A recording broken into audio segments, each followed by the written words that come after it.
Well, good morning.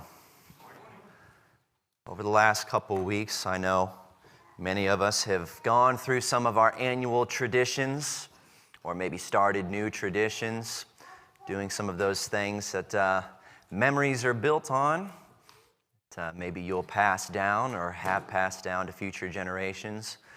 And I dare say that Emily and I have started a new tradition that scares me, but it's one that we did a couple weeks ago. And this was a tradition for her growing up, but was not a tradition for me growing up, and that is ice skating. Now, when I say it was not a tradition for me growing up, what I mean to say is I ain't no good at ice skating.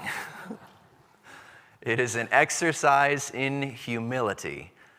Never so clearly are the lessons of gravity taught to me as they are while I am ice skating. And I typically go through the same cycle every time. Because I only do it once a year, I really don't have any opportunity to get good at it. And so as soon as I step on the ice, I am fully dependent. I am an infant on the ice. I need all help as much as I can get. We stepped out on the rink and we went with a couple friends, and I told them, listen, I'm not good at ice skating. They're like, oh, we're not good either. Oh yeah, they're not good. But anyway, so the three of them go halfway around the rink, and I'm standing there, and Emily turns back, and I'm like, Emily, I need you here right now.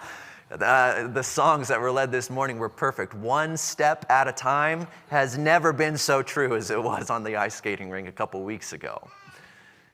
But eventually she came back and, she held on to me, and I'm holding on to my wife's hand and arm and around the waist and, got a death grip until I feel a little bit more comfortable. And then after about 30 minutes, it's like, okay, I'm doing a little bit of good. And another 30 minutes, it's like, all right, I'm doing something right. I'm ugly doing it, but at least something's right.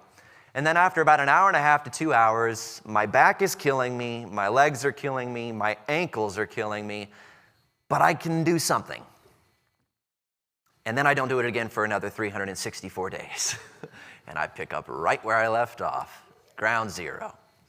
But as I thought about this exercise that I went through, I found so many Christian parallels. Being uncomfortable, being in a situation where you are learning and growing and weak and you're humbled. Boy, isn't that what a Christian's being? Having to learn something that makes you uncomfortable. And so I'd like to bring just a couple lessons that I've learned through this process that I think will make easy tie for you. The first point to bring out is that being a Christian is different. The walk is by nature different. This is one of those things that I often complain about while I'm on the ice. Whenever I'm uncomfortable, I don't get angry, I don't yell, I just complain a lot. And the thing that I complain about is this is just not right. This is so different. Like, you take the one thing that a person grows up trusting. The ground is there. When I take a step, I know it will be like that.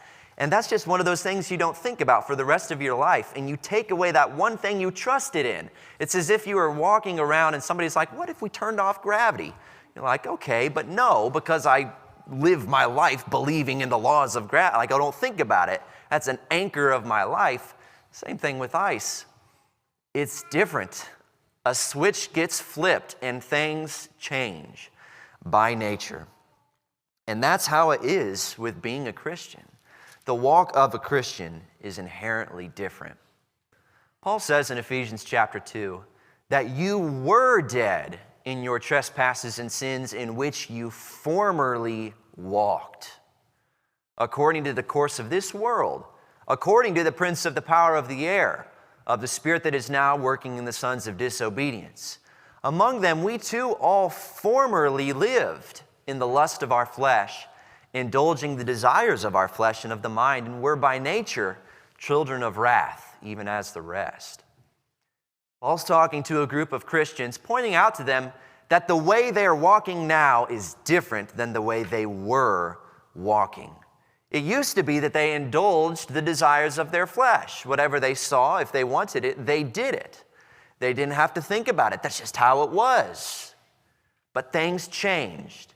And they had to start thinking about each step they took as to whether or not it would be a safe step. Man, I have to watch my feet the entire time I'm ice skating. It's not second nature.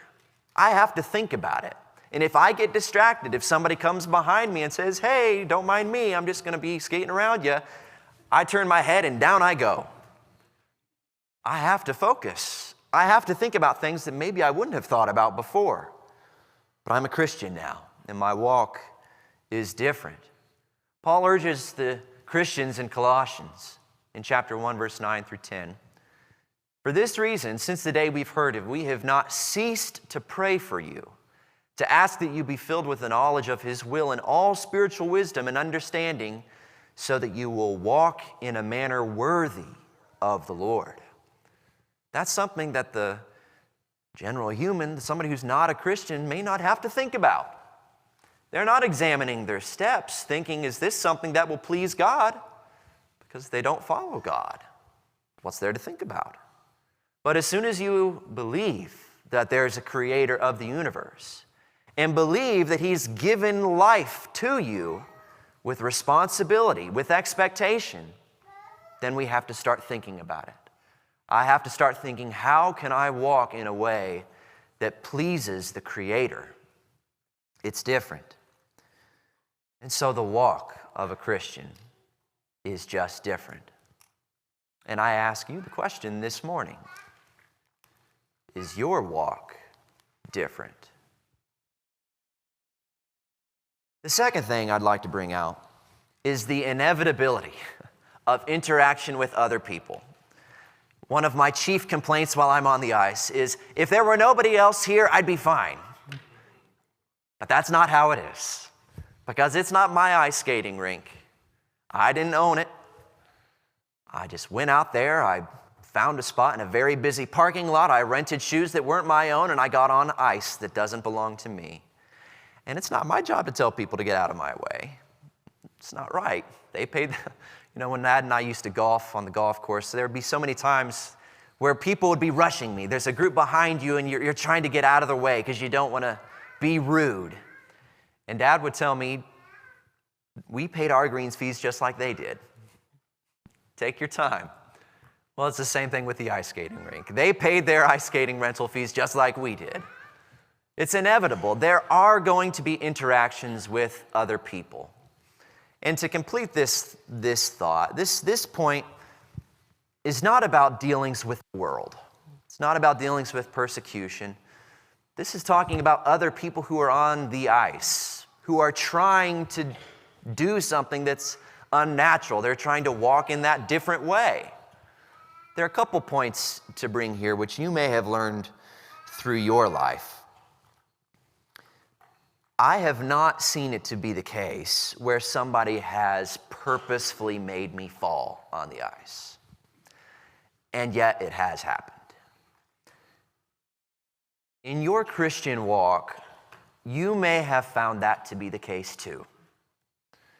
There are a great variety of people at the ice skating rink. There are going to be those kids who are ages 5 to 10 who are rambunctious, and they're chopping up the ice and they're just going, and they're going all over the place, and you can't predict where they're going to be, and it makes you a little bit nervous. You've got an eye on them wherever you can.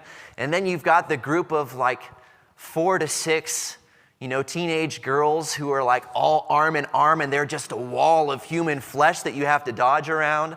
And then you've got, some of those folks who are just graceful and elegant, and you just want to watch them. I could probably just stand outside of the ice skating rink and watch them and get the full experience. There are all kinds of people skating. And all of them have some ability to affect you, some for the best and some for the worst. There were times when I was young as a Christian that, as I reflect now, I can think in my zeal to do what was right and to spread the gospel, I probably did things that were harmful. In interactions that I've had with people, even as an adult, There are so many times where I've had to put my foot in my mouth. I'm mature, right? I should be able to think before I speak, and yet I still find it to be the case where I say something and immediately regret it. And that's just kind of part of life. We all make mistakes, and we have to learn to get better, and we progress and we grow. But as it pertains to us, when we're just trying to skate on the ice, I think it's part of maturity to forgive people for doing things to us that they may not have had malice in doing. As I said, it's very rare that somebody will just push you over on the ice. There are people like that in life. But I think most people don't intend to do things like that. And sometimes it takes time for us to forgive those things, especially when we're still dealing with the pain of that fall. But there's a need for understanding, and there's a mark of maturity there. And another thing to think about, not just the people who hurt us, but there are many people who help us while we're trying to learn how to walk. As I said, when I first stepped on the ice, I was fully dependent on Emily. She sacrificed her evening to help me out. She didn't have to do that, but she knew that in order for her to have a good time, it was important for me to have a good time. We were in this together. She couldn't just do whatever she wanted to do, but she cared about me, and so she helped me. And we got a little bit better and a little bit better, and the way that she helped me changed over time. It went from being 2 hands on, full maximum assist, to maybe just being 1 hand. And then it was like, okay, I'm here if you need me, but try to do it on your own. And then it was, okay, I'm going to be behind you. Just focus. I'll be watching from a distance. There are varying degrees of help that we need as Christians.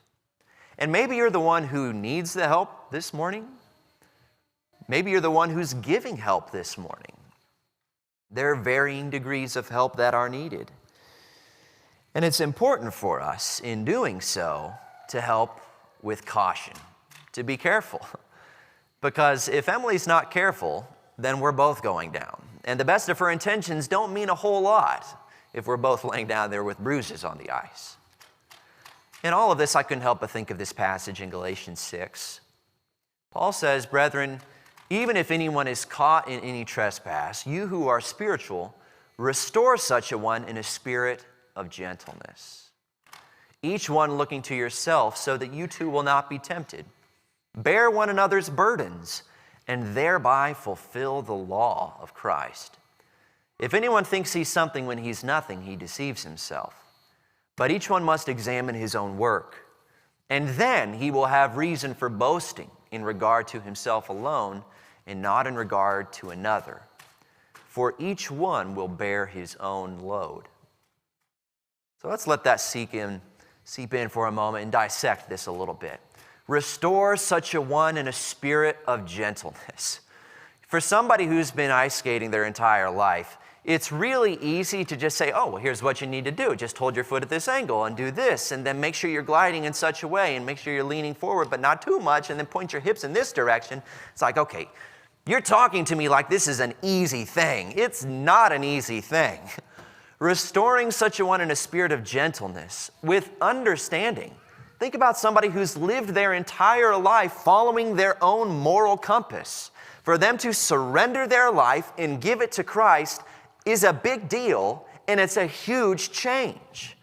For us, it is unfair for us to say, well, just do this. It's easy. Just live like a Christian. When you have to change everything that you used to do into what you're now doing, that's hard. Being transformed by the renewing of your mind, as Paul says in Romans 12:1, is hard. But God has not called us to do what's easy. He's called us to do what's difficult. And for those who may be more mature, He's called us to be understanding and to have patience and to be gentle and to take caution for ourselves so that we ourselves will not fall in our efforts to help others. And he says 2 conflicting things here, and both are true. He says, when we bear one another's burdens, we fulfill the law of Christ. Truly, we are no more like God than when we do what God has done for us. Paul says in Colossians, be tender-hearted, compassionate, forgiving for one another, just as God in Christ has forgiven you. He calls us to have compassion for our brothers and sisters in Christ. And when we help someone else from their burdens, we do what Christ has done for us, helping a little bit. But then he acknowledges at the end here that each one must bear his own load. I can try to help you, but I can't carry you. Like in that line in Lord of the Rings when Frodo's got to carry the ring and Sam says, I can't carry the ring, but I can carry you. Yep, I'm sorry. It's a great line. It's epic, but that's not true. You can help somebody for a little bit. Help them as much as they need, but they will have to bear their own burden. And sometimes we need to gradually, responsibly, tactfully help people bear their own burdens. And you don't just be like, okay, it's day 5, time for you to start bearing everything now. Maybe it's gradual. Each case has to have its own wisdom. And God knows what each person needs, and may He grant us the ability to have that same level of insight and tact when we help others. But ultimately, we have to bear our own load. As much as I would have preferred to just piggyback on Emily the entire time while she skated around the rink, it's not what was going to happen. The point is, she needed to help me learn so that I could do it for myself. And walking as a Christian is the same way. People will affect us. Other Christians will affect us. Some for the best and some for the worst. So have understanding. Be mature in your thinking. Be forgiving. Because rarely, not never, but rarely is something done to offend you purposefully. Have gratitude for those who have helped you and are helping you. And be a blessing yourself to others. The final thing I'd like to point out this morning is that your skill level does not matter. Now, I was debating how to go about saying this, so I want you to think with me here. And as much as I don't like having to put clarifying statements on a main point, I need to. I'm not saying it doesn't matter what you do as a Christian.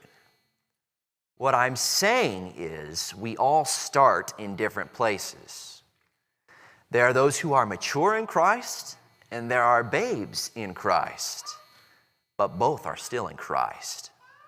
Maybe instead of saying skill level, I should have said talent level, because we think about the parable of the men with the talents. There was a 1-talent man, a 2-talent man, and a 5-talent man. All of them were servants of their master. They just had different talent levels. And so think about that this morning. And don't be discouraged if you see other people who are just gliding along, looking like it's so natural. They've been doing it their whole lives. Maybe they learned as kids. As soon as they had shoes on their feet, they had ice skates on their feet, as I assume people born in Canada do. Maybe they had lessons. Maybe they've just got a better bone structure. I mean, good grief, I am the most injury-prone person I know. My knees and my ankles just point to joint instability. Okay, maybe ice skating's not for me, but then maybe there are people out there who are just solid. They've got the body type for it. They've got the natural disposition. They've been taught. They've been raised. It's been fun for them. And they do it, and it's just a joy. It brings back great memories. Sometimes being a Christian's like that too. You might see people who think, wow, it's just so easy for them. You know, maybe they were raised learning all of these things. They've not had to change their whole life the way that I have. You know, Jesus talks about people who have left family members for the sake of the kingdom. There are people probably here this morning who have had to abandon relationships that were really important to you for Jesus. And then you see other people who have not had to make that same sacrifice. And you think, wow, it must be so easy for them to be a Christian. But I had to change my job. I had to move towns. I had to abandon a relationship with my mother, or my father, or my brother, or my sister, or my children. So easy for them. It doesn't matter where you've started. It doesn't matter what your natural disposition may seem to be, if it's harder for you than it is for somebody else. Some people just have an easier path, it seems, but we all have something to bear. But here's the point that I want to make this morning. Wherever you are, your skill level doesn't matter because we're all trending in one direction. It's not about where you are, it's about where you're going. None of us are supposed to stay stagnant.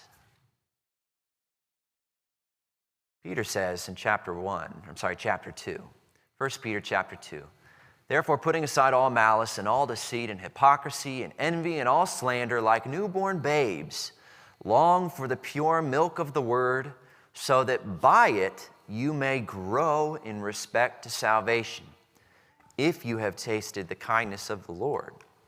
It doesn't matter where you start. It matters where you're going. It matters that you're growing. I ice skate once a year, okay? It's hard, but I try. I accept that it is going to be difficult. It is going to be unnatural. My urge will be to complain. Dial it back. Be understanding. Because that ice skating is just for a moment. It's just an exercise. And the only reason why I bring that as a parallel here is not to trivialize your life into the simple application of a 1 hour experience. But this is temporary. This life is all that we know right now. But there is something coming after this. Much, much longer than this, much more important than this, that everything you're doing right now is preparing you for. The things you're experiencing in your life are real. They're legitimate. There are real pains that we suffer here on earth. And there's something better coming after this that all of those things are preparing us for. And so the important thing is to take a step back, if at all possible. And maybe the first Sunday of the year is a good time to do that. To take yourself out of your life circumstances for 15 to 20 seconds right now with me. And realize that everything you're going through is temporary right now. It's preparing you for heaven.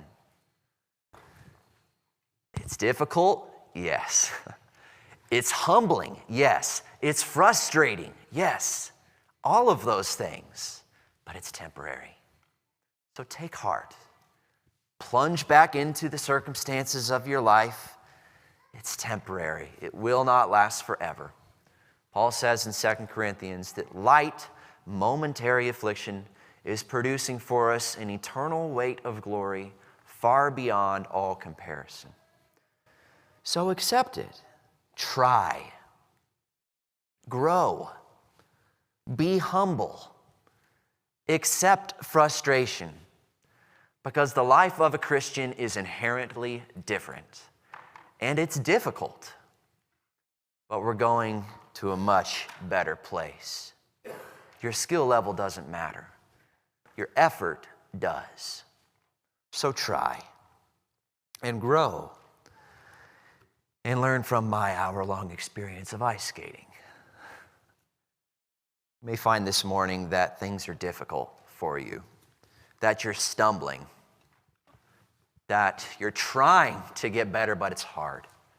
If there's any way that we can help you in your walk this morning, if we can help bear your burden for a moment, to help give you a little bit of stability, take advantage of the people here who are skating alongside next to you, who want to help. If you've been hurt by other people in the past, try to forgive them, as difficult as that might be.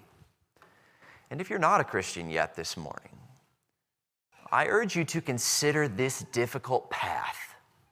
It is difficult. It's hard. It is unnatural. But the walk is different because the destination is different. The reason why it's worth living in a way that's hard is because the eternal weight of glory, far beyond all comparison, that waits for those who walk down that difficult path. If you've not become a Christian this morning, I extend to you an invitation that comes straight from the throne of God, who reaches out his hand and wants you to be his child. If there's any way we can help you this morning, please make your needs known as we stand and sing our invitation.